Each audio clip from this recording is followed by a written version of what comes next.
મંગલમ ભગવાન વીરો મંગલમ ગૌતમ પ્રભુ મંગલમ સૂર્યભદ્રા દયા જૈનો ધર્મોસ્તુ મંગલમ. લાસ્ટ ક્લાસમાં આપણે 56 અંતર્દ્વીપનું સ્વરૂપ જોયું હતું. તો ત્યાં ફોટોમાં આપણને આ 3D દેખાય છે.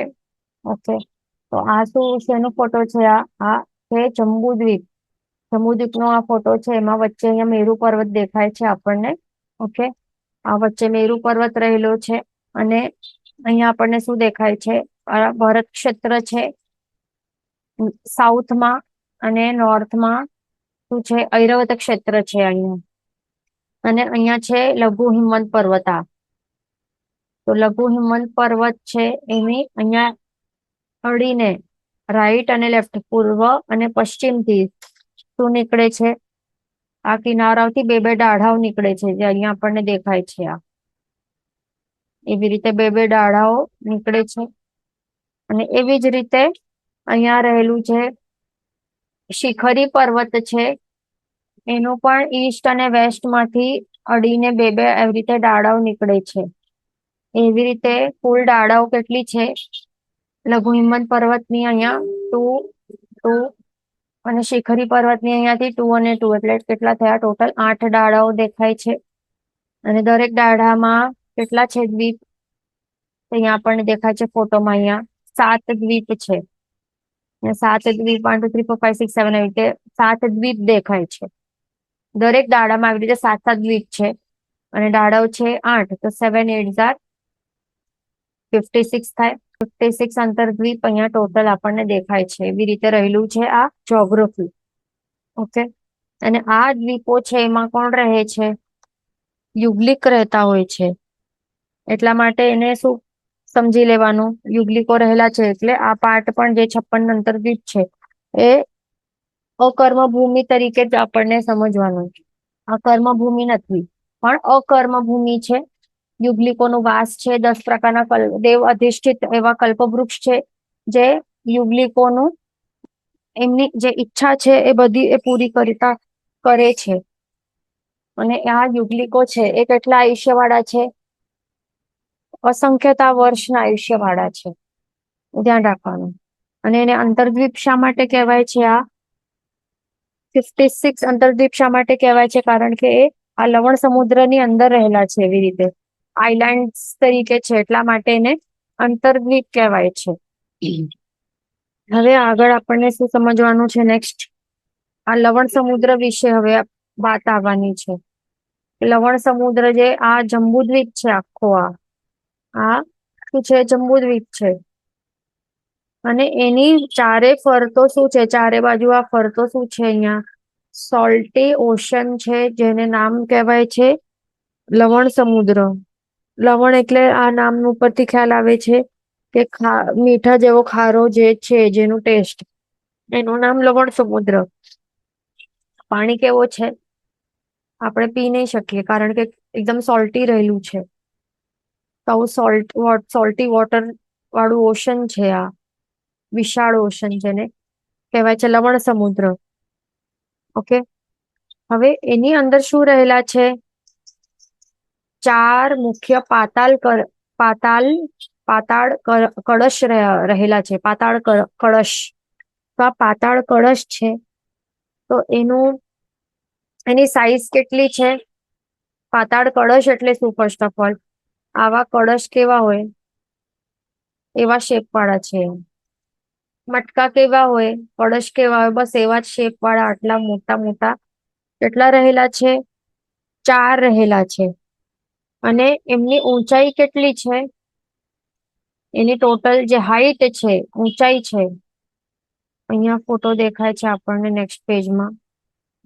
આ બ્લુ કલર નું શું દેખાય છે? આ લવણ સમુદ્ર દેખાય છે ચારે ફરતો, જંબુદ્વીપને ચારે ફરતો, ચારે બાજુથી.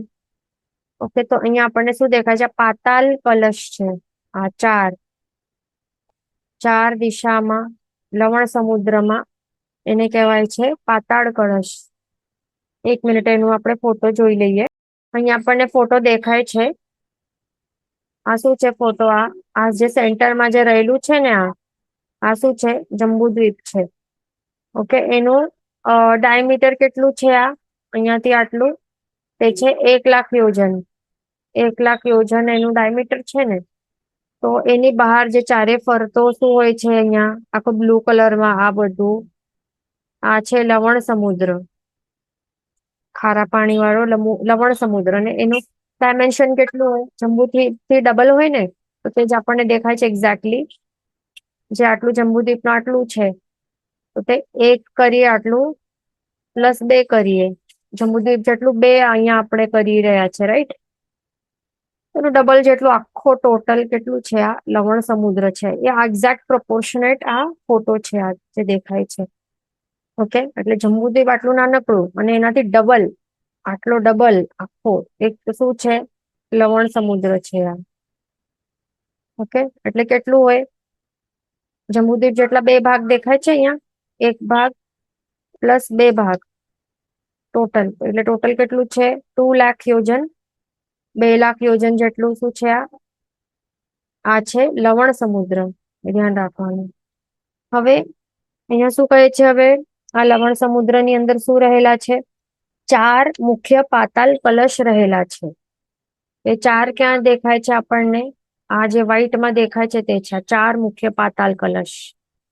આ ઈસ્ટ છે, ઈસ્ટમાં 1, આ વેસ્ટમાં બીજો, અહીંયા છે નોર્થ, નોર્થમાં 1 ત્રીજો, અને સાઉથ છે આ સાઉથમાં 1. અહીંયા 4 મુખ્ય પાતાલ કલશ દેખાય છે, 1 2 3 અને 4. અને આ એની ઊંચાઈ કેટલી છે, એમની ટોટલ હવે કલશ આવું છે ફ્રન્ટ વ્યૂ થી. એની ઊંચાઈ કેટલી છે આ ટોટલ 1 લાખ યોજન જેટલી ઊંચાઈ છે. અને વચ્ચેના ભાગેથી 1 લાખ યોજનના વિસ્તાર વાળા છે. એટલે જે અહીંયા આપણને દેખાય છે વચ્ચેના ભાગથી, એટલે અહીંયાથી આટલું, અહીંયાથી આટલું કેટલું છે વિસ્તાર, 1 લાખ યોજન એનો વિસ્તાર છે.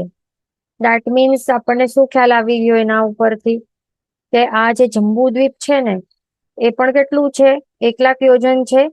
તો એના જંબુદ્વીપના સાઈઝ જેટલા જ છે આ પાતાલ કલશ, 1 લાખ યોજન જેટલા વિસ્તાર વાળા, એટલા સેમ સાઈઝ વાળા આ 4 મુખ્ય પાતાલ કલશ છે. વિચારી શકો કેટલા વિશાળ હશે. એના હવે કહેવાય છે કે 3 ભાગ છે. એના માટે આપણે બીજો ફોટો જોવું પડશે તો ખ્યાલ આવશે. અહીંયા આપણને ફોટોમાં શું દેખાય છે, આ 1 મુખ્ય પાતાલ કલશ છે. એ આપણે ફ્રન્ટ વ્યૂ થી જોઈ રહ્યા છે. એ કેવું દેખાય છે, આ આખો આ છે પાતાલ કલશ. એનું હાઈટ કેટલું છે, ટોટલ ઊંચાઈ કેટલી છે 1 લાખ યોજન જેટલી એની ઊંચાઈ છે. અને એનું વિસ્તાર પણ કેટલું છે 1 લાખ યોજન જેટલું જ છે, એટલે કે જંબુદ્વીપ જેટલું જ છે. ઓકે, એ ધ્યાન રાખવાનું. હવે એનું શું કહેવાય છે કે 3 એના આ કળશના 3 ભાગ છે. 3 ભાગમાં એ ડિવાઇડેડ છે. આપણને અહીંયા 3 ભાગ દેખાય છે. આવી રીતે 1 2 અને 3 ભાગ અહીંયા દેખાય છે. તો સૌથી નીચેનું ભાગ છે ને, આ સૌથી નીચેનો ભાગ છે આ, તો અહીંયા શું છે માત્ર હવા રહેલી છે. શું રહેલી છે અહીંયા, માત્ર હવા, એટલે વાયુ કાયના જીવો કહી શકાય. વચ્ચેનો ભાગ છે આ, તો આ વચ્ચેના ભાગમાં શું છે, હવા અને પાણી બંને છે, વોટર એન્ડ એર બંને છે. એમ કહી શકાય કે બબલ્સ, એર બબલ્સ ઘણા બધા રહેલા હશે એમાં. પાણી આખો હવા સાથે મિક્સ્ડ છે આ. અને આ ત્રીજો ભાગ છે. આ ત્રીજા ભાગમાં શું છે, માત્ર પાણી જ છે, આ ઓનલી વોટર. એવી રીતે એવા 3 ભાગ રહેલા છે આ 4 કળશના. એવી જ રીતે 3 ભાગમાં ડિવાઇડેડ એવી જ રીતે રહેલું છે. હવે આ કાર્ય શું રહેલું છે આ પાતાળ કળશનું, તો કે શાસ્ત્રકાર ભગવાન કહે છે કે 1 દિવસ માટે 2 ટાઈમ્સ, પહેલા અને બીજા ભાગની 1 દિવસ જ, એટલે આખો 1 દિવસ રહેલું હોય એમાં કેટલી વાર, ટ્વાઇસ, એટલે 2 વખત શું થાય છે, જે પહેલું ભાગ કયો છે આ, બીજો ભાગ કયો છે આ. પહેલા અને બીજા ભાગ રહેલું છે એની હવા કે શ્વાસની જેમ ઊંચી નીચી થાય છે. શ્વાસ આપણે કરીએ, શ્વાસ લઈએ મૂકીએ તો શું થાય, અહીંયાથી ત્યાં એ એર ફ્લો થાય ને, તો હવા જે છે ને એ ઊંચી નીચી આ થાય શ્વાસની જેમ, અહીંયા ત્યાં હેરફેર થાય. તો એના કારણે શું થાય છે, આ જે એર પ્રેશર રહેલું હોય ને, આ પ્રેશર હોય ને કોન્સ્ટન્ટલી અહીંયા એર રહેલું હોય. હવે વિચારો, અહીંયા આપણને દેખાય છે કે અહીંયા ખાલી હવા છે, અને આ પાણી, આટલા ભાગમાં પાણીમાં હવા મિક્સ થઈ ગઈ છે. એર પ્રેશર કેટલું રહેલું હશે, આ અપવર્ડ્સ અપવર્ડ્સ ડિરેક્શનમાં કેટલું ભયંકર એર પ્રેશર રહેલું હશે. અને બે વખત ઉપરથી શું થાય છે, શ્વાસની જેમ ઊંચી નીચી થાય હવા. એના કારણે આખો જે લવણ સમુદ્રનું આખો પાણી શું થાય છે, શોભાયમાન થાય છે, ખળબળી ઉઠે છે. એમાં શું પ્રોડ્યુસ થાય છે, વેવ્સ. જે આપણે જોતા હશું ને કે જયારે આ સમુદ્રની ત્યાં આપણે જઈએ તો કન્ટિન્યુઅસલી આપણને વેવ્સ દેખાતા જ હોય ને. સમુદ્ર ક્યારે સ્થિર જોયું છે? ક્યારે પણ આપણે જોયું નથી કે સમુદ્ર ક્યારે પણ શાંતિથી એમનું એમ. હવે લેક જોયું હશે ને, લેક્સ હોય કે પોન્ડ્સ હોય, તો કેવા સ્ટીલ હોય એકદમ પાણી, એમનું એમ જ પડેલું હોય ને, સ્થિર હોય. લેક્સ હોય, પોન્ડ્સ હોય, એનું પાણી એકદમ સ્થિર હોય. સરોવર હોય ને, સરોવરના પાણી એકદમ સ્થિર હોય, કારણ કે તે સમુદ્ર સાથે તે કનેક્ટેડ નથી. તે માત્ર આવું ખાડો રહેલું હોય અર્થમાં, જમીનમાં, અને ત્યાં તે પાણી ભરાયેલું હોય, એના કારણે એકદમ સ્થિર હોય. પણ જે સમુદ્ર છે, લવણ સમુદ્ર છે, તો એનું પાણી આપણે જોયું હશે કે આવા લેક અને પોન્ડ જેવું સ્થિર ક્યારેય નહીં હોય, પણ કન્ટિન્યુઅસલી એવા વેવ્સ વેવ્સ વેવ્સ થતા જ રહે, અનએન્ડિંગ. એ જોયું છે ને. તો એ કોના કારણે થાય છે એવી રીતે? એ આ પાતાળ કળશોના કારણે થાય છે. એ ધ્યાન રાખવાનું. આખો પ્રેશર એટલું જોરદાર, કારણે આખો લવણ સમુદ્ર, એનું પ્રેશર પણ કેટલું હશે, 1,00,000 યોજનનું છે. એટલે આખો જંબુદ્વીપના હાઈટ જેટલું જ છે, હાઈટ અને એનું ડાયમીટર એટલું છે, ડાયામીટર. તો એના કારણે એર પ્રેશર ને કેટલું હશે, જોરદાર. અને આખો જે ટોટલ 2,00,000 યોજનનું જે આ લવણ સમુદ્ર છે, આખો ને આખો શોભાયમાન થતું રહે, ખળબળી ઉઠે છે. એ ધ્યાન રાખવાનું. હવે આપણને લાગતું હશે કે લવણ સમુદ્ર કેટલું અહીંયા દેખાય છે, અહીંયા ક્યાં છે? આ તો બ્રાઉન કલર કંઈક છે. તો આ શું છે? આ જમીન છે, આ નરક પૃથ્વી છે. એ પણ પહેલી રત્નપ્રભા નરક પૃથ્વી છે. આ આપણને ખ્યાલ છે ને કે આ બધું જે પણ રહેલું છે, શું કહેવાય, અસંખ્ય દ્વીપ અને સમુદ્ર એ રહેલા છે ને. સમભૂતલા ઉપર શું રહેલું છે? અસંખ્ય દ્વીપ સમુદ્ર રહેલા છે ને. તો એ અસંખ્ય દ્વીપ સમુદ્ર કોના ઉપર રહેલા છે? એ બધા આ જે પહેલી નરક પૃથ્વી છે, રત્નપ્રભા છે, એના ઉપર રહેલું છે ને. એનું છત, સમભૂતલા એટલે એની છત કહેવાય. સમભૂતલા એટલે શું? પહેલું નરક પૃથ્વી રત્નપ્રભાની છત કહેવાય. જેનોલોજી પાર્ટ 1 માં બધું આપણે ભણી લીધું હતું. યાદ ન હોય તો આપણને રિવિઝન કરી લેવાનું, બુક ખોલી લેવાની. તો એ બધું ઉપર રહેલું હોય. દેટ મીન્સ આખો આ નરક, આખો આ જમીન જ હોય ને, આ પૃથ્વી હોય આખી. તો આપણને દેખાય છે કે આ પૃથ્વીની અંદર કેટલું પ્રમાણમાં આ અંદર આવી રીતે ગાડીને રહેલું છે. આ જમીનની અંદર આ નરક પૃથ્વી, રત્નપ્રભા નરક પૃથ્વીની અંદર રહેલું છે. તો હવે લવણ સમુદ્ર ક્યાં છે? એ સમભૂતલા ઉપર છે. તો અહીંયા આપણને દેખાય છે બ્લુ લાઈન, આ દેખાય છે અહીંયા, આ બ્લુ લાઈન દેખાય છે. આ જ છે આ લવણ સમુદ્ર. એટલે એની હાઈટ દેખાય છે કેટલી છે? દેખાતી પણ નથી આટલી એની હાઈટ છે. કેટલી છે હાઈટ એની? 1,000 યોજન જેટલી જ હાઈટ છે.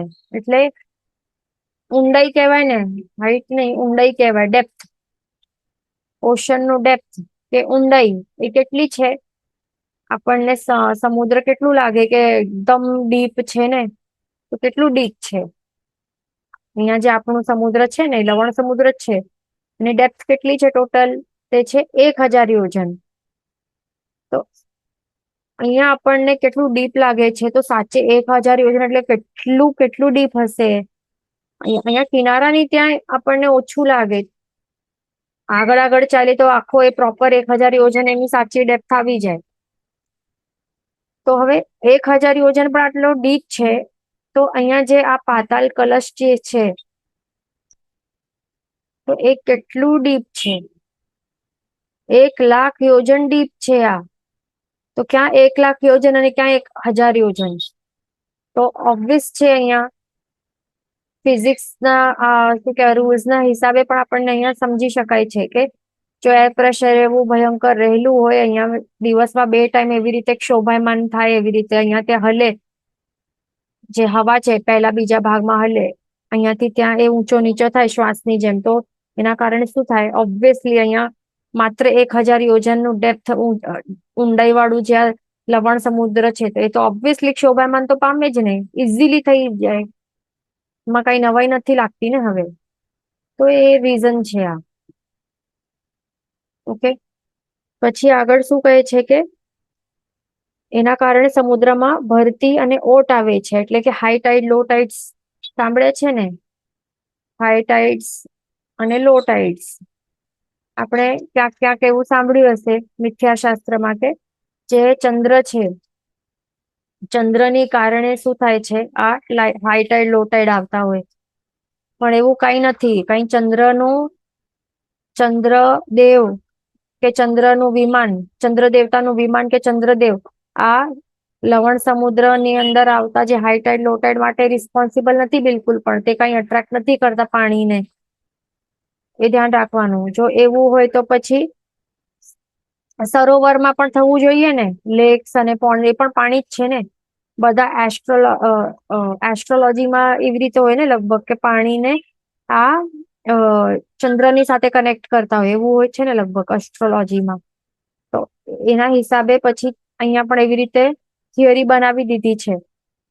તો એ બધું મિથ્યા છે, ધ્યાન રાખવાનું. જો સાચે એવું હોય કે ચંદ્ર એ અટ્રેક્ટ કરે, આવું પૂનમ હોય કે અમાવસ્યા હોય ત્યાં હાઈ ટાઈડ લો ટાઈડ જે પણ એ કહેતા હોય, તો એ ચંદ્ર જો અટ્રેક્ટ કરે આ પાણીને અને એના કારણે હાઈ ટાઈડ લો ટાઈડ જો થતા હોય, તો શા માટે માત્ર સમુદ્રમાં થાય? તો પછી લેક્સમાં પણ થવું જોઈએ ને. લેક્સ હોય, પોન્ડ્સ હોય, સરોવર હોય, તો ત્યાં શા માટે આ બધું આવા હાઈ ટાઈડ લો ટાઈડ નથી આવતા? ત્યાં તો સ્થિરનું સ્થિર હોય.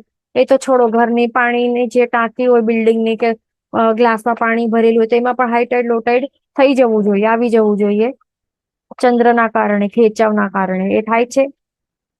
કઈ નથી થતું. ન તો આપણે એટલે એ ધ્યાન રાખવાનું. અને બીજા પણ જે સમુદ્ર છે, જેમ કે આગળ કેટલા છે, આ આખા વિશ્વમાં આ લવણ સમુદ્ર તે એકમાત્ર સમુદ્ર કઈ નથી. કેટલા છે? તીર્છા લોકમાં તો અસંખ્ય દ્વીપ અને અસંખ્ય સમુદ્ર છે. તો અસંખ્ય સમુદ્રો છે બધા.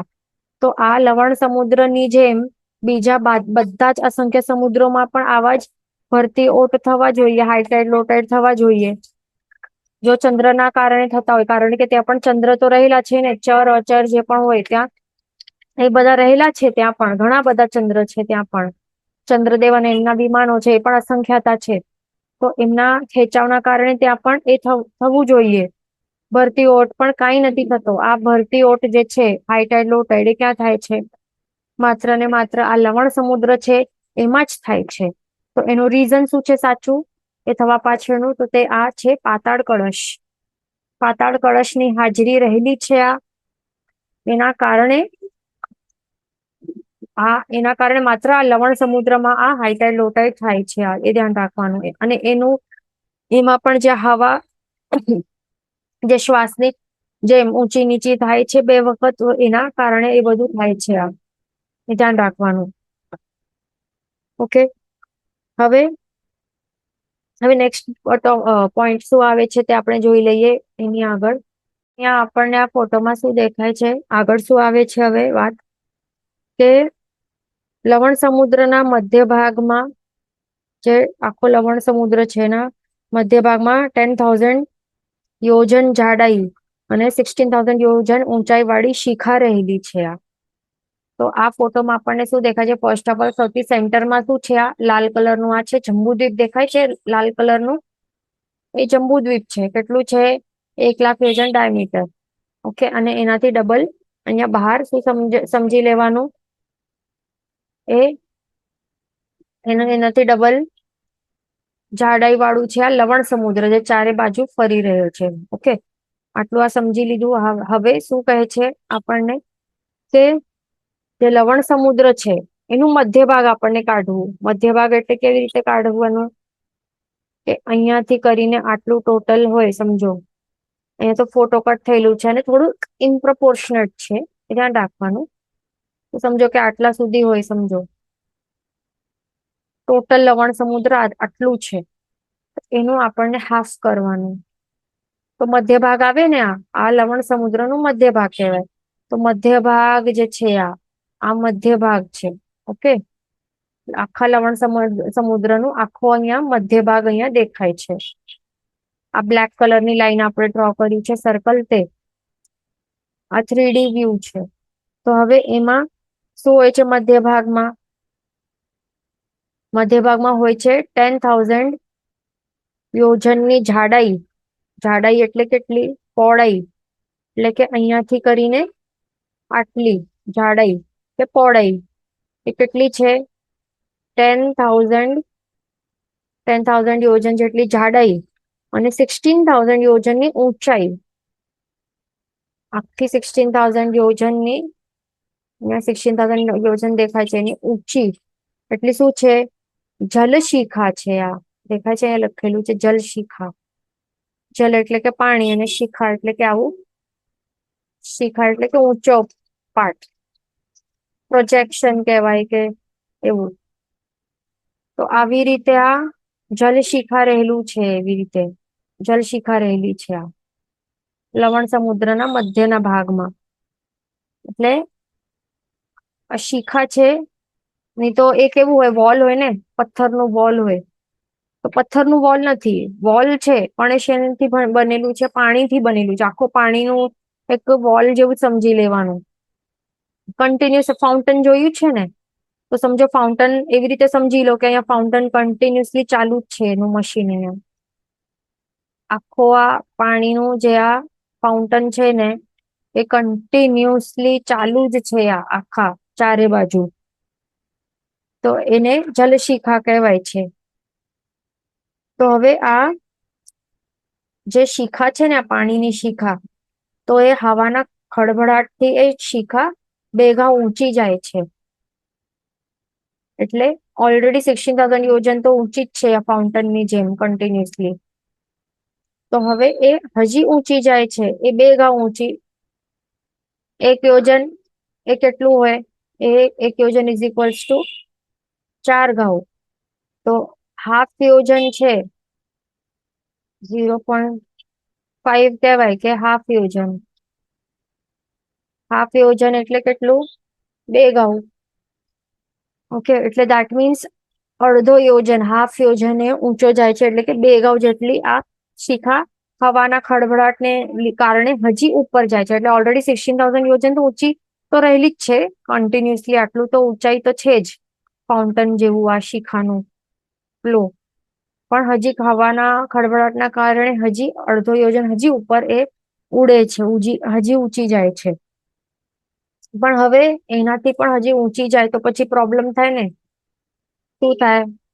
એ પ્રોબ્લેમ થાય. પછી આ પાણી જે છે એ પછી ઉડીને એ પાણી ઉપર જાય તો પછી શું થાય? ઉપર ઉપર થોડી રહે.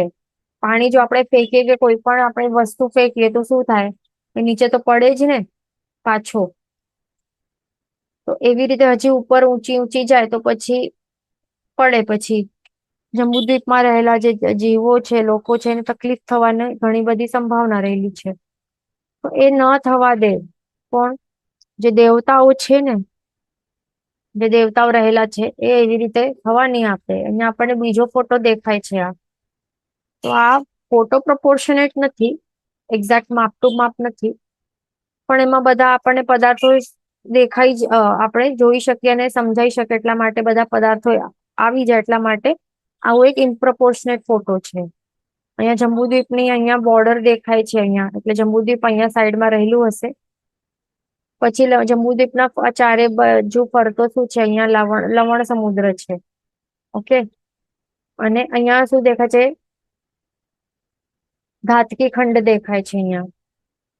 અહીંયા કેટલા જગ્યાએ શું લખેલું હોય? ઘ જેવું ઘ લખેલું હોય. જે પ્રિન્ટ કઈ કરતા હોય ને એમને આટલું નોલેજ નહીં હોય ને, જે પ્રિન્ટિંગ વાળા એવા હોય, કોઈને રાખ્યા હોય કે પ્રિન્ટ ટાઈપિંગ કરો બેસીને, ફટાફટ ટાઈપિંગ કરી લે, તો એમને આટલું નોલેજ નહીં હોય. તો ધાતકી ખંડ છે, ધ આવવું જોઈએ, તો તે બાય મિસ્ટેક ઘ કરી લે ત્યાં. એટલે ઘાતકી ખંડ નથી, પણ શું છે આ ધાતકી ખંડ છે, એ ખાસ ધ્યાન રાખવાનું આપણને. તો અહીંયા પછી ચારે ફરતો ધાતકી ખંડ આવી જાય છે. તો હવે આપણને શું જોવાનું છે કે અહીંયા લવણ સમુદ્ર નું સરફેસ દેખાય છે અહીંયા ઉપર. આ 3D વ્યૂ દેખાય છે આપણને, અને અહીંયાથી કટ સેક્શન દેખાય છે. આટલું આખો કટ સેક્શન દેખાય છે. અને અહીંયા ઉપરથી આપણે જોઈએ તો આ ઉપરથી એવું દેખાય છે કે ઉપરથી પાણીનું સરફેસ છે આ. અને આ જલશિખા અહીંયા ઊંચી ફાઉન્ટનની જેમ અહીંયા ઊંચી ઉડી રહી છે. ઊંચી ઉડે છે ને પડે છે, ઊંચી ઉડે ને પડે છે. અને એ પણ ક્યાં છે? એ પણ કેવી રીતે? અહીંયાથી વચમાંથી ઊંચી ઉઠે અને પછી નીચે પડે, બહારની તરફ. વચ્ચેથી ઊંચી ઉઠે અને બહારની તરફ નીચો એવી રીતે પડતો જાય. તો એના કારણે શું થાય? ઓબ્વિયસલી વોટર લેવલ જે છે, તો અહીંયા વધારે હોય ને, પછી અહીંયા નીચે પછી ઓછું, એટલે નોર્મલ લેવલ થઈ જાય. એને જલવૃદ્ધિ કહેવાય છે. આ 16,000 યોજનની ઊંચાઈ વાળી જે જલશિખા વચ્ચેથી ઊંચી ઉઠીને બહારની તરફ પડતું જાય છે પાણી. અને હવાના ખળભળાટની કારણે હજી ઉપર અડધો યોજન હજી ઉપર જાય, ઉડે છે પાણી. તો હજી એનાથી હજી વધારે ઉપર ની ઉઠે ને, જો ઉઠે તો પછી શું થાય? ઘણું બધું ચાન્સીસ હોય કે પાણી અહીંયા આવે, અહીંયા પછી ફ્લો વધી જાય, અહીંયા અંદર આવી જાય, ફ્લડ્સ આવી જાય, કઈ પણ પ્રોબ્લેમ થઈ શકે છે. તો એના કારણે એ રોકવા માટે જે દેવો છે ને, તો એ દેવો આ ડ્યુટી ઉપર લાગેલા હોય છે. જે ઇન્દ્ર હોય છે, તો ઇન્દ્રના દ્વારા આવી રીતે ડ્યુટી આપેલી હોય. એમ પણ જન્મતા જ બધા દેવોની પોતપોતાની અલગ અલગ ડ્યુટીઓ રહેલી હોય, કર્તવ્યો રહેલા હોય, જે એમને પાલન કરવું પડે લાઈફ ટાઈમ માટે. તો એવા જે દેવો હોય છે, કેટલા 60,000 દેવો છે એવા, આ કાર્ય માટે ડેડિકેટેડ, લાઈફ ટાઈમ ડેડિકેટેડ એવા 60,000 દેવતાઓ રહેલા છે.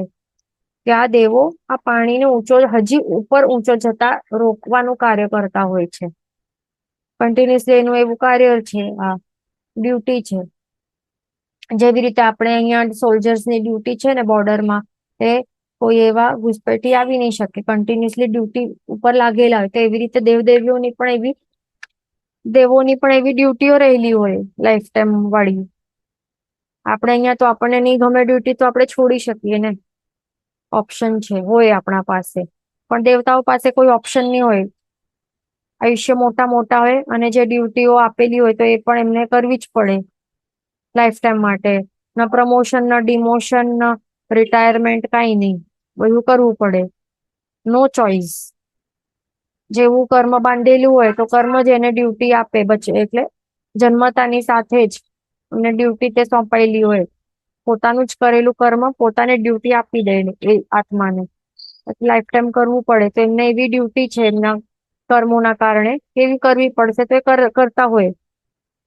હવે આ ખળભળાટના કારણે આ પાણી જે છે, તો એ હજી ઉપર નહીં જાય, એને રોકવા માટે અલગથી ડેડિકેટેડ એવા 60,000 દેવ છે.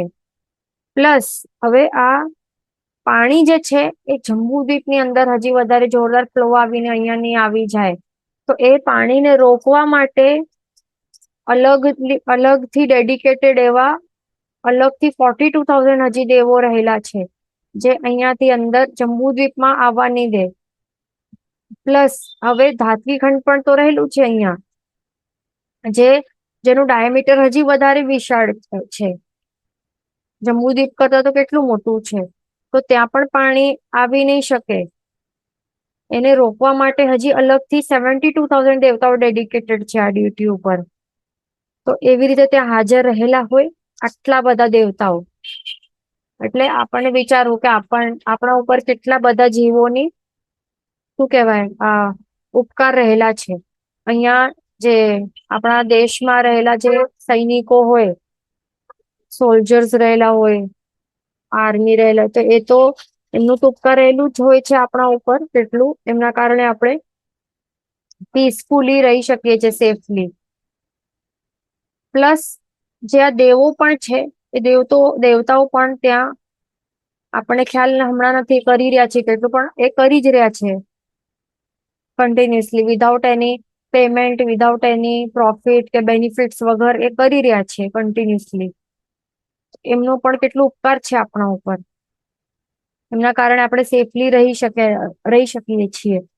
તો આટલા બધા દેવો કન્ટિન્યુઅસલી આ બધું કાર્ય કરતા હોય છે, એના કારણે બધું શાંતિથી પીસફુલી બધા રહી શકે છે જીવો, બધા દ્વીપોમાં, આ ધાત્રી અને જંબુ દ્વીપોમાં.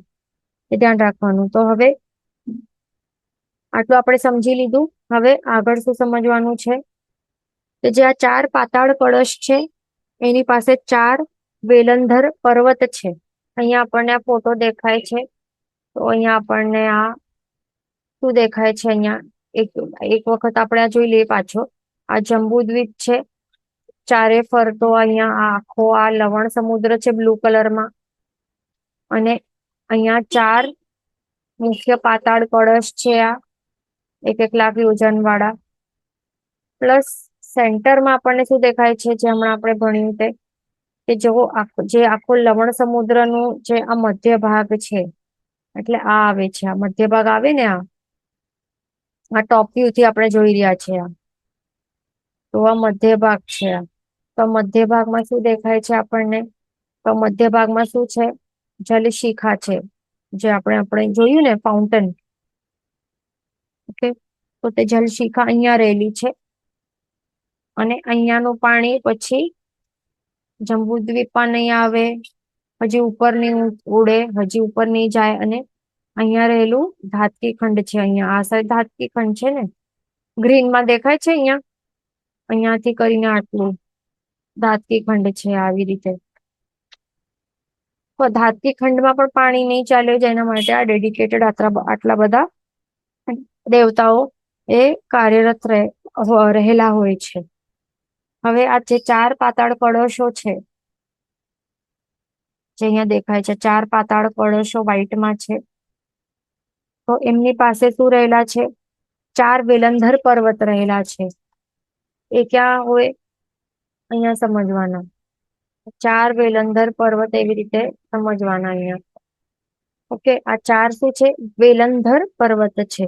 અને વિદિશામાં શું છે, 4 અનુવેલંધર પર્વત છે. એટલે વિદિશાઓ શું કહેવાય, વિદિશા એટલે કે ઈસ્ટ, એટલે આ ઈસ્ટમાં, આ વેસ્ટમાં, આ નોર્થ અને આ સાઉથ. એટલે આ 4 દિશાઓમાં આપણને શું દેખાય, 4 વેલંધર પર્વત દેખાય. અને વિદિશા શું હોય, આ બંનેની વચ્ચે, એટલે કે નોર્થ ઈસ્ટ. નોર્થ ઈસ્ટ ને શું કહેવાય, ઈશાન. ઈશાન દિશા કહેવાય. ઓકે, આ ઈશાન એટલે કે નોર્થ ઈસ્ટ છે. આ વિદિશા છે. પછી આ સાઉથ અને ઈસ્ટ ની વચ્ચે શું હોય, આગ્નેય દિશા હોય, એટલે કે સાઉથ ઈસ્ટ. પછી સાઉથ વેસ્ટ છે આ વચ્ચે, સાઉથ અને વેસ્ટ ની વચ્ચે સાઉથ વેસ્ટ એટલે નૈઋત્ય. પછી નોર્થ અને વેસ્ટ ની વચ્ચે કહેવાય નોર્થ વેસ્ટ ડિરેક્શન, એટલે કે વાયવ્ય. તો એવી રીતે આ 4 દિશાઓ રહેલી વિદિશાઓ કહેવાય ને. કોને, ઈશાન, આગ્નેય, નૈઋત્ય અને વાયવ્ય. આ 4 ને વિદિશા કહેવાય. તો આ વિદિશાઓમાં શું રહેલા છે, આ વિદિશાઓમાં રહેલા છે અનુવેલંધર પર્વત, 4 અનુવેલંધર પર્વત અહીંયા. ઓકે, તો એવી રીતે આપણને આ દેખાય છે એની જ્યોગ્રાફી. હવે આગળ શું કહે છે, કે જંબુદ્વીપ થી પશ્ચિમમાં 12,000 યોજન સમુદ્રમાં જવાથી ગૌતમ દ્વીપ આવે છે. એટલે ક્યાં આવે છે, આ જંબુદ્વીપ છે ને વચ્ચે, આ ગ્રીન કલર નું, આ છે જંબુદ્વીપ. તો જંબુદ્વીપ થી આપણને ક્યાં જવાનું છે, વેસ્ટમાં, પશ્ચિમ દિશામાં. એટલે વેસ્ટ ક્યાં છે? અહીંયા છે. અહીંયાથી અહીંયા આપણને જવાનું છે. અહીં પણ કેટલું? એટલે જંબુદ્વીપ થી પશ્ચિમમાં વેસ્ટમાં કેટલું? 12,000 યોજન આપણને દૂર જવાનું. કેટલું? 12,000 યોજન આપણે દૂર જઈએ તો શું આવે છે? એક દ્વીપ આવે છે સમુદ્રમાં, એટલે કે સમુદ્રની અંદર નહીં પણ સમુદ્રની ઉપર એક દ્વીપ આઇલેન્ડ રહેલું છે અહીંયા. તો એ આઇલેન્ડ ને શું નામ છે? ગૌતમ દ્વીપ છે. અને આ ત્યાં કોણ રહેલું હોય છે? આ ગૌતમ દ્વીપ ઉપર જે લવણ સમુદ્રના અધિષ્ઠાયક સુસ્થિત દેવ કરીને ત્યાં રહે છે. ગૌતમ દ્વીપ ઉપર તો ત્યાં એ બિરાજમાન છે. કોણ? લવણ સમુદ્ર છે ને આખો, તો એના અધિષ્ઠાયક દેવ કોણ છે? સુસ્થિત દેવ. એનું નામ છે, દેવનું સુસ્થિત નામ છે. તો એ સુસ્થિત નામ ક્યાં રહેલા છે? જંબુદ્વીપ થી પશ્ચિમ તરફ આપણે જઈએ, 12,000 યોજન દૂર જઈએ તો એ ત્યાં રહેલું જે ગૌતમ નામનું દ્વીપ છે એના ઉપર આ દેવ રહેલા છે. અને આ ગૌતમ દ્વીપ છે એની બંને તરફ બે બે સૂર્ય દ્વીપ છે. એટલે સમજો કે આ ગૌતમ દ્વીપ અહીંયા રહેલું હોય તો એનું બંને તરફ, એટલે એક અહીંયા બે અને આ સાઈડ બે, તો એવી રીતે અહીંયા બે અને અહીંયા બે શું રહેલા છે? આ સૂર્ય દ્વીપ રહેલા છે. એ દ્વીપો રહેલા છે જેનું નામ છે સૂર્યદ્વીપ. તો એવી જ રીતે પૂર્વ તરફ 4 ચંદ્રદ્વીપ સમજવા. એટલે કેવી રીતે? એની જેમ, એટલે કેવી રીતે આ જે 4 સૂર્યદ્વીપ અહીંયા વેસ્ટમાં રહેલા છે ને, એવી રીતે ઈસ્ટ સાઈડમાં આપણને શું સમજવાનું? અહીંયા 4, 1, 2, 3 અને 4 શું સમજવાના? અહીંયા 4 ચંદ્રદ્વીપ સમજવાના. અહીંયા ચંદ્રદ્વીપ છે. ઓકે, ચંદ્ર નામના 4 દ્વીપ છે. તો એવી રીતે આપણને સમજવાનું. હવે આ તો જે જળશિખા છે, જલશિખા ક્યાં છે? અહીંયા છે ને સમુદ્રની મધ્ય ભાગમાં, અહીંયા સેન્ટરમાં અહીંયા છે. ક્યાં છે?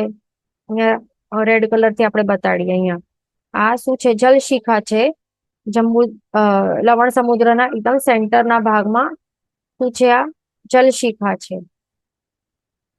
તો જલશિખાની અંદરની તરફ આપણે જોયું ને, આ જલશિખા છે. જલશિખાની અંદર તરફ આપણે આ અહીંયા 4 ચંદ્રદ્વીપ જોયા અને અહીંયા શું આપણે ગૌતમ દ્વીપની ઈસ્ટ અને વેસ્ટમાં બે બે એવા ટોટલ 4 સૂર્યદ્વીપ જોયા ને. અહીંયા આવી રીતે ગૌતમ દ્વીપ છે એની અહીંયા બે અને અહીંયા બે, એવી રીતે આપણે જોયા ને સાઈડમાં. તો એવી રીતે આપણે અંદરની સાઈડ જોયા. હવે એવી જ રીતે આપણને શું સમજવાનું? બહાર જે છે આ જલશિખા છે ને, શિખાની બહારની તરફ, એટલે કે આ શિખાની બહારની તરફ શું છે? 8 સૂર્યચંદ્ર દ્વીપ છે.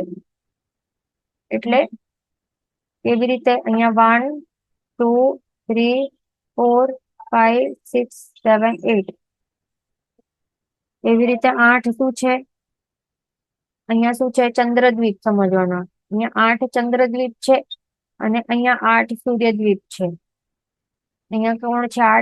8 અહીંયા 8 સૂર્યદ્વીપ છે. ઓકે, એટલે જલશિખાની અંદર 4 ચંદ્રદ્વીપ અને જલશિખાની અહીંયા બહારની તરફ અહીંયા, એટલે અહીંયા આપણે બતાડી છે પણ અહીંયા સમજી લેવાનું. અહીંયા ઓકે, અહીંયા 8 એવા ચંદ્રદ્વીપ અને સૂર્યદ્વીપ કેટલા છે? અહીંયા અંદરની તરફ, જલશિખાની અંદરની તરફ અહીંયા 4 સૂર્યદ્વીપ છે, એ પણ ગૌતમ દ્વીપની રાઈટ અને લેફ્ટમાં. અને જલશિખાની બહારની તરફ અહીંયા શું છે? 8 સૂર્યદ્વીપ રહેલા છે. એવી રીતે આપણે સમજી લીધું. હવે આગળ આપણને શું સમજવાનું છે?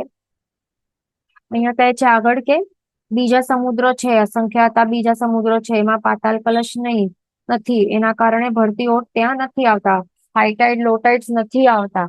ત્યાં શું રહેલું છે? શાંત રહેલું હોય ત્યાં પાણી. સરોવર લેક સરોવરમાં કેવી રીતે શાંત રહેલા હોય, એવી રીતે શાંત રહેલા હોય પાણી. ત્યાં શોભાયમાન નહીં હોય, ન તો હાઈ ટાઈડ લો ટાઈડ હોય. એ ધ્યાન રાખવાનું. આ બધું જે થાય છે બધું લવણ સમુદ્રમાં આ બધું થાય છે. હવે આગળ શું કહે છે? જલશિખાની વાત કહે છે જલશિખાના ડાયમેન્શન્સ ને બધું એ બતાવે છે, તો તે આપણે જોઈ લઈએ. અહીંયા આપણને શું દેખાય છે? આ ફોટોમાં શું દેખાય છે? જંબુદ્વીપ દેખાય છે. અહીંયા જંબુદ્વીપ ક્યાં રહેલું છે એનું? અહીંયા જંબુદ્વીપ અહીંયા આવી રીતે સાઈડમાં આવી રીતે ગોળ એવી રીતે છે, અહીંયા સાઈડમાં ગોળ. ઓકે, એટલે કટ છે ફોટો આવી રીતે. આખો આ જંબુદ્વીપ છે. હવે જંબુદ્વીપ છે એની ચારે ફરતો શું હોય? લવણ સમુદ્ર છે. અને આખો લવણ સમુદ્ર સમજવાનું ચારે ફરતો. અને એની બહાર આ લવણ સમુદ્રની બહાર ચારે ફરતો શું હોય? ધાત્રી ખંડ હોય. અહીંયા બહાર અહીંયા ધાત્રી ખંડ છે. ઓકે, તો એવી રીતે આપણે સમજી લીધું ક્યાં શું છે. હવે આગળ શું વાત કરે છે કે આગળ શું વાત કરે છે કે હવે જલશિખા છે એ ક્યાં રહેલી છે? આખો જે આ લવણ સમુદ્ર છે ટોટલ એની મધ્ય ભાગમાં છે, એટલે એના સેન્ટર પોર્શનમાં છે અહીંયા. તો આખો એવી રીતે ચારે તરફ એવી રીતે શું રહેલું હોય? આ જલશિખા રહેલી હોય. ઓકે, તો હવે જલશિખા જે છે એને આપણે કટ પોર્શન જોઈએ એની. એટલે કે ફ્રન્ટ વ્યૂ જોઈએ અહીંયાથી. વચ્ચે જલશિખાની વચ્ચે ત્યાં જ ઉભા રહીને આપણે જોઈએ તો આપણને શું દેખાશે? તે આપણને અહીંયા દેખાય છે. એનું સેક્શન છે આ ક્રોસ સેક્શન. તેમાં શું દેખાય છે આપણને કે લવણ જે આ જલશિખા જે ઊંચી ઉઠી રહેલી છે, તો એનાથી આપણે ક્યાં જવાનું છે? જંબુદ્વીપ તરફ જવાનું. તો આપણને કેટલું હોય છે? જંબુદ્વીપ તરફ કેટલું હોય? 95,000 યોજન એટલું અંતર રહેલું હોય. અને ધાત્રી ખંડ તરફ આપણે જઈએ એવી રીતે તો કેટલું હોય? 95,000 યોજન એવું અંતર આટલું રહેલું હોય. અને ટોટલ અંતર કેટલું છે? ટોટલ જંબુદ્વીપ થી કરીને ધાત્રી ખંડ સુધી 2 લાખ યોજન હોય ને. જંબુદ્વીપ કેટલું છે? 1 લાખ યોજન છે. તો લવણ સમુદ્ર ઓબ્વિયસલી 2 લાખ યોજન હોય ને. તો 2 લાખ યોજનની મધ્ય ભાગમાં આ જલશિખા રહેલી છે. જલશિખા તો પોતે કેટલી છે જાડાઈ? આપણે શું જોઈ? 10,000 યોજનની એની જાડાઈ છે ને. અને એકદમ વચ્ચે છે. તો ટોટલ 2 લાખ માઇનસ આપણે 10,000 યોજન કરીએ તો કેટલું બચે? 1,90,000 બચે ને. 1,90,000 યોજન બચે. 1,90,000 યોજન બચે ટોટલ. હવે એનું હાફ કરીએ, ડિવાઈડ બાય 2 કરીએ આપણે. પહેલા તો 2 લાખ જોઈ લઈએ. 2 લાખ માઇનસ જે જલશિખાની જાડાઈ એટલે 10,000 યોજન આપણે કરીએ તો 1,90,000 યોજન એ હોય છે બંને તરફ ટોટલ હોય ને.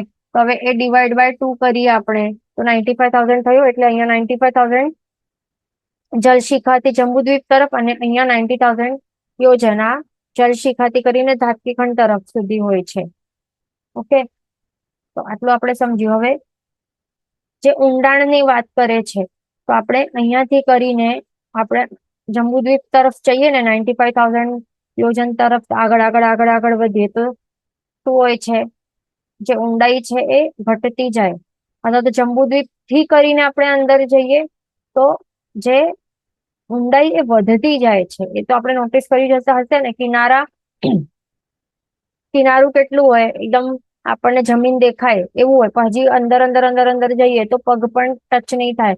હજી એ ઊંડાઈ વધતી જતી હોય છે ને. તો વધી વધી વધી વધીને કેટલું વધે? અહીંયા દેખાય છે આ 1,000 યોજન જેટલી ઊંડાઈ રહેલી હોય. ઓકે, 1,000 યોજન જેટલી આ ટોટલ ઊંડાઈ છે, ડેપ્થ છે આ ઓશનનું. એ ધ્યાન રાખવાનું. એવી જ રીતે અને એ પણ કેટલા સુધી હોય? એ 10,000 યોજન સુધી હોય. 10,000 યોજનની સપાટી જેટલું હોય અને એટલામાં 1,000 યોજનની ઊંડાઈ હોય. પછી આગળ આગળ આપણે વધીએ, કેટલું વધવાનું? ધાત્રી ખંડ સુધી આપણે વધીએ ને તો પાછું એવું જ હોય. સ્લોપ હોય અને ઊંડાઈ ઘટતી જાય ઘટતી જાય ઘટતી જાય. પછી અહીંયા એકદમ કિનારો આવે એવી રીતે હોય. ધ્યાન રાખવાનું.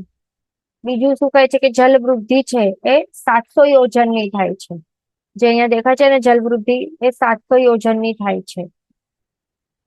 જલવૃદ્ધિ એટલે એ શું છે કે હવે પાણી અહીંયાથી કરીને આવી રીતે ઉપર ઉડીને પછી ફાઉન્ટનની જેમ નીચે પડતો જાય તો પછી અહીંયાનું પોર્શન છે, અહીંયા પાણી વધારે હોય ને એનું લેવલ જલવૃદ્ધિ કહેવાય એને. કેટલી છે જલવૃદ્ધિ અહીંયા?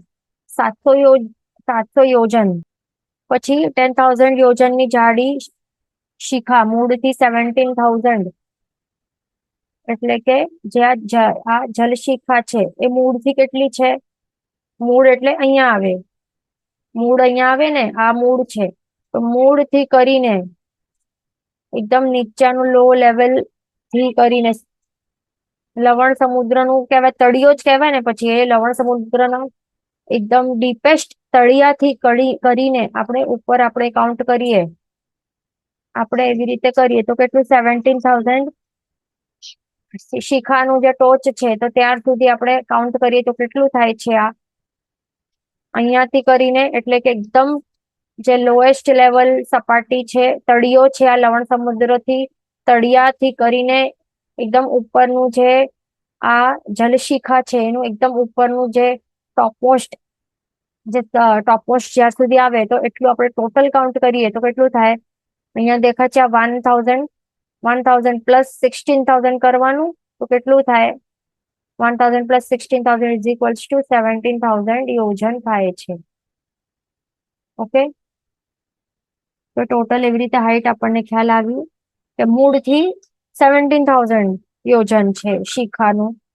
ઓકે, અને સમભૂતલાથી જોઈએ તો 16,000 યોજન ઊંચી છે. સમભૂતલા એટલે આ સરફેસ લેવલ, સી લેવલ. જે આ કાળી લાઈન દેખાય છે, આ જાડી કાળી લાઈન એ સમભૂતલા છે.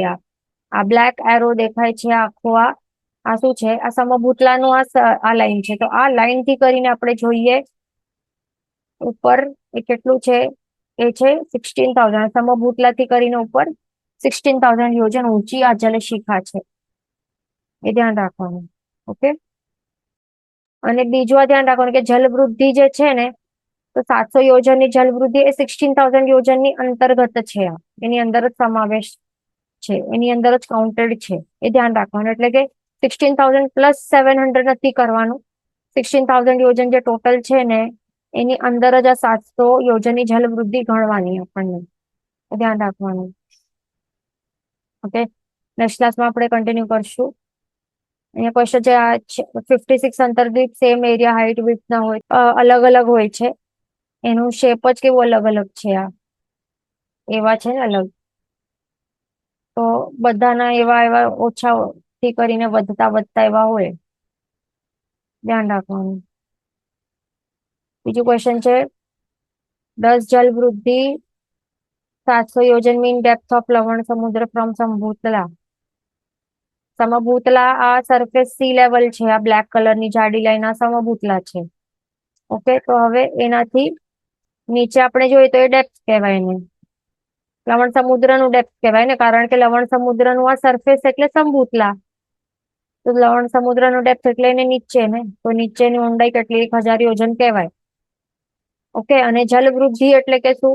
કે આ ફાઉન્ટનના જેમ એવી રીતે પડવાના કારણે કે જ્યાં એવી રીતે એક્સ્ટ્રા થિકનેસ જે દેખાય છે અહીંયા, જે અહીંયા ઓછો થતું જાય છે આગળ વધતા, તો એ થિકનેસ કેટલું થઈ જાય છે?